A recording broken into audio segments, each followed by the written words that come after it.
Today's episode is brought to you by Gazelles. SoundCartel.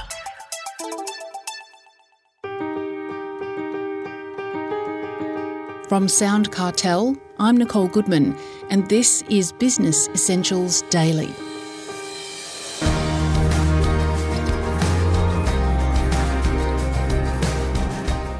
Do you feel tired all the time? Do you lack energy?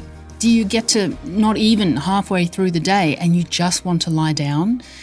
Performance coach Andrew May sees this a lot, from the top echelon of the corporate world to business owners of smaller companies. Andrew is CEO of Strive Stronger, and he's trained elite athletes and sporting teams, incorporating a body and brain approach. So, Chris Ashmore asks him, why do some of us feel so tired? We have a natural built-in part of our system called surge capacity. And surge capacity is slack built in the system to allow the system to reload, recover, renew. And if you look at the last 3 years, we've had drought, we've had floods, we've had fires across Australia, we've had COVID, we've had changes in government from the national level, state level and local level. We've had interest rates are going up first Tuesday of every month. On top of this, we've got a war over in Europe, and then we've got credit crunch and ambiguity about where we're going with everything in the world. So there's been no recharge, renew, recover, restabilise. And on top of all this as well, we're talking about people changing the great global epidemic or the resignation epidemic, and we're seeing more burnout discussion than ever before. So when you look back at the last 3 years, it's unprecedented times. It's just been one thing to the next, to the next, to the next. You live in Melbourne, which was the most locked-down city in the world. So there's been no slack in the system in that period, which is that down-regulation period. And down-regulation from a science point of view is two things, Chris. It's psychological detachment. So that's where you're not thinking in those beta brain waves, coming up with ideas, decisions, forming mental models. It's good to do that. But we also need to go deeper, like going alpha, where we're not thinking and we're ruminating and daydreaming and allowing our brains to switch off. And then the second part of downregulating is recovery or parasympathetic activation. So there's been no slack in the system and our bodies are jacked. Our central nervous system is jacked. Our brains are jacked. And that's why we're seeing this fatigue epidemic. What's the answer then? What we put in our body and how we use our body is important for energy levels. Is that right? It is paramount. So food should be called fuel. If you think about that, because we have this good foods, bad foods, dichotomous, black or white. And I like to teach that there's foods you should eat more of and there's foods you should eat less of. So what powers us? You need protein to build muscle. You need all the micronutrients as well, the vitamins and minerals. But you also need a certain amount of glucose or carbohydrate to fuel your system, but not too much. So the food, we eat way too much than we need to for most people. So that's why you can go into fasting for a lot of people post-40 and you see major results. The answer to this is twofold when you talk about burnout. One is a number of organisations are under-resourced, and that's what you call organisational burnout. But that's really where you do a consulting approach and go, hey, as an organisation, your stretch targets are way too stretched. With individuals, you want them to bend, not break. You want them to stretch and not snap. And if an organisation, and there's a couple of consulting firms in the spotlight at the moment, and they've done some internal reviews, and what's come out of staff have said, you are expecting way too much on us to hit those profit targets. That's an organisational capacity and demand problem. What I can help your people with today is more around that individual fatigue. And stress isn't the problem. And I often hear academics and I read these papers in stress is the modern black plague, Chris. We shouldn't stress the system. And I go, this is rubbish. You need stress.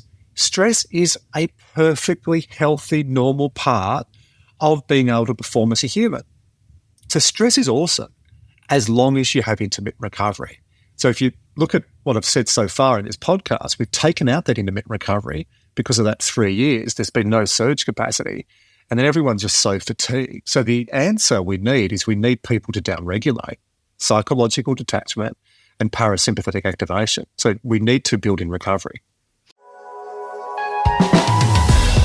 You know, Gazelles have been a long-time supporter of SoundCartel, and now they're helping us bring you this podcast. To find out how Gazelles can support your business, visit mazars.com.au. That's mazars.com.au.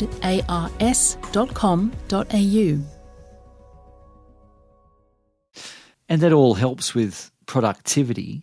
Not all of us are productive all the time. What are some ways that business people can boost their productivity? I'm going to go a little bit contrarian because I could talk about turning off pop-up email alert. I could talk about that. You know, the average distraction, it takes you 23 minutes and 15 seconds to get back into what Mikhail Csikszentmihalyi called flow. I could talk about the abuse of social media. You've heard all that. Let's talk about the physiology of productivity. How you approach your physiology has a profound impact on how productive you are. And the first one, let's look at chronobiology. I don't actually know this. Are you a morning person, an evening person, or are you somewhere in between? I'm definitely a morning person. Okay, so about 20 to 25% of people are gazelles. So you wake up 5:30, you go walking around the parks, plains, ovals and terrains, you see other gazelles and you wave and go, morning. So a gazelle, and this is based on a science called chronobiology, your circadian rhythm, and I give it animal names just so it sticks. So I want people to know there's a real rigor behind this. It's not just me coming up with a couple of crazy animal names. But if you're a gazelle, you should a couple of times a week do high-end cognitive work of a morning without distraction, and you'll get 30% more done. Now, there's some people listening to this who think gazelles suck. They're called bears. And they're that 15% of people who are more the evening people. And you know this when you go to a conference or an offsite, because the gazelles do the phantom. They sneak out at about 9 o'clock, Chris, because they want to wake up early the next morning and go for a walk along the beach. And the bears will keep sort of partying until the early hours of the morning.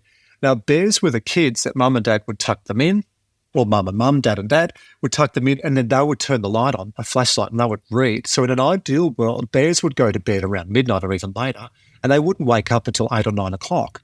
But, you know, the modern world, which has a lot of sales meetings starting at 8 a.m., is really not inclusive to bears.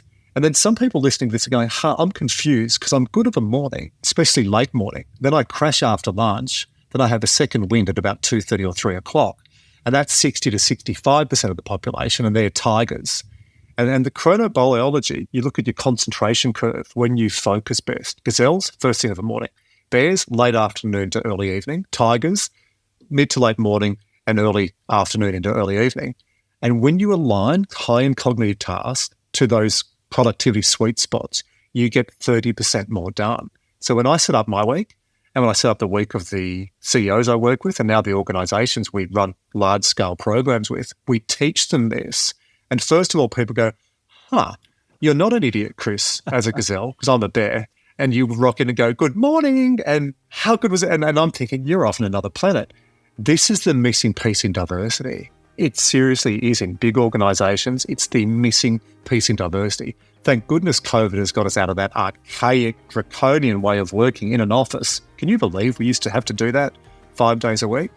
So on the days you are working from home, align it with your chronobiology and you get so much more done. That was performance coach Andrew May.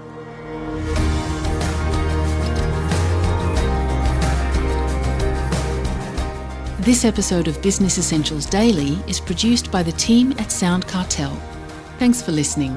I'm Nicole Goodman. We'll bring you more Be Daily tomorrow. Follow @BE Daily Podcast across social media and head to bedaily.com.au for more from the Business Essentials Daily podcast. SoundCartel.